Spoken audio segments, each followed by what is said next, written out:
All right, welcome back to The Current on the course. 55 years into this tournament, there is no shortage of history out at TPC Deere Run. But did you know the history of John Deere and the Quad Cities' culture of golf goes back even further? And that is why we are so thrilled to be joined by Neil Dahlstrom, manager of the historic John Deere Archives. Neil, thank you for being here with us today. Thanks for having me. I want to go back to long before this tournament was even a thought in someone's head. How does John Deere and his family tie into one of the first golf clubs in the entire country? We'll go back to two family members, John Deere Cady, his grandson, and Burton Peak, his great-grandnephew, co-founders of the Rock Island Arsenal Golf Club in 1897. So tell us more about Jack. Yeah, so he was a amateur golfer, won about 20 tournaments, silver medalist in the team competition in the 1904 Olympics. Director of several Midwest amateur golf associations, so active his entire life. And this is when golf looked a lot different than it does today. Much different. When Yeah. the Arsenal Golf Club was founded, it was one of the first probably 3 or 4 golf clubs in the United States. Burton Peak talked about how all of his tennis friends started playing golf, and he didn't understand why you'd carry around a stick and hit a little ball into a hole. It made no sense to him. They'd all come back to play tennis. They didn't, so he started playing golf.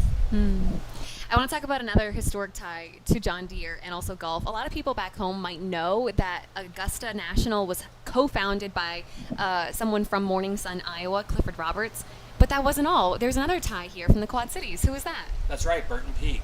A historian at Augusta National once said he hit more golf balls at Augusta National than anyone in history. Wow. But he was one of the early members, one of the first 75 members at Augusta National after it opened in 1932.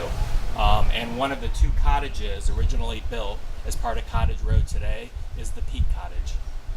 As we think about more recent history, tell us a little bit about the history of this particular tournament and how it came to be, and in particular how John Deere got involved.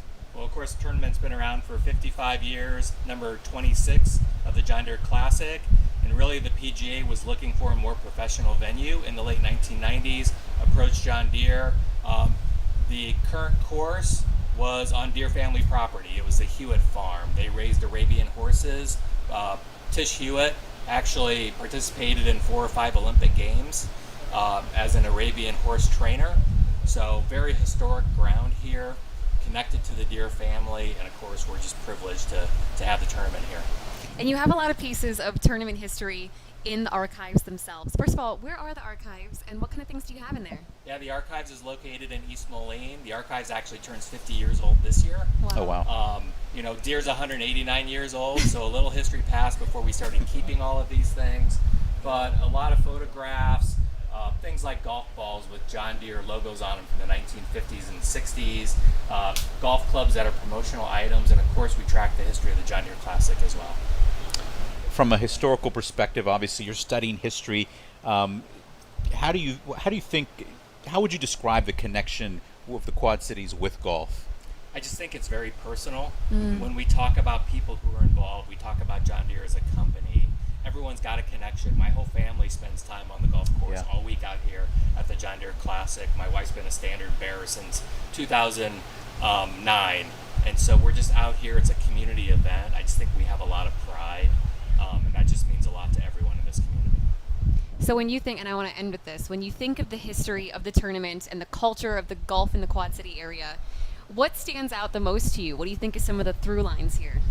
I just think you never know who's going to have a great first day, and you definitely never know who's going to have a great 4th day and pull out a victory. A lot of first-time winners, of course, a lot of magic with Spieth and others, so you just never know what you're going to find here at the Classic. I'm always cheering for the underdog, and it always motivates me to go out and play around. Neil, you have one of the coolest jobs, I think, in the entire Quad City area. Thank you so much for joining us today and sharing some of this history with us. Thank you. All right, thanks, Neil.